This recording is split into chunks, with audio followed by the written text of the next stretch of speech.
Bonjour, que vous soyez vendeur ou futur vendeur d'un bien immobilier, vous vous êtes certainement déjà posé cette question toute simple.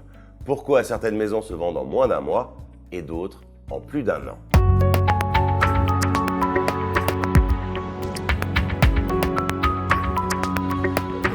Pour répondre à cette question, nous allons prendre un exemple très simple. Dans ma ville, il y a actuellement 100 maisons qui sont à la vente et je sais que chaque mois, il y a 10 acquéreurs qui achètent donc 10 maisons. À votre avis, comment nos 10 acquéreurs vont-ils choisir leur maison? Il y a bien sûr plusieurs critères, mais le plus important est le meilleur rapport qualité-prix. Il va donc se créer naturellement dans la tête de nos 10 acheteurs un ordre du meilleur rapport qualité-prix des biens. Pour bien comprendre ce rapport, prenons dans nos 10 acheteurs un couple qui recherche une maison de 90 m² avec 3 chambres et un petit jardin. Dans le classement de notre couple, on va retrouver en haut de la liste ce qu'ils considèrent comme le meilleur rapport qualité-prix, à savoir des maisons correspondant à leur budget et à leur projet de vie. En bas de la liste, on va retrouver des maisons qui ont les mêmes critères, mais dont le vendeur en demande 2 fois plus cher. Enfin, nous avons des maisons intermédiaires en termes de rapport qualité-prix. À votre avis, quels seront les biens visités?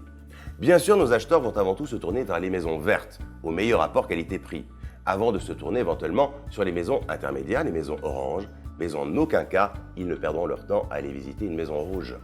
Le bien acheté par nos acquéreurs sera donc situé dans la catégorie des maisons au prix et non pas dans les catégories intermédiaires ou hors de prix. Un mois après, nous avons donc 10 maisons vendues sur les 100 disponibles et de nouveau 10 acquéreurs. Et là, vous allez me dire, formidable, à un moment donné, il ne restera plus que la mienne.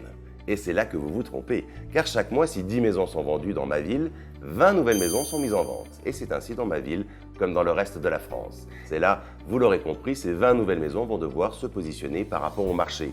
Certains propriétaires bien conseillés vont immédiatement se mettre au prix, d'autres vont être dans l'intermédiaire car ils ne sont pas pressés de vendre, et puis quelques-uns, un peu têtus, vont demander un prix bien au-dessus du marché.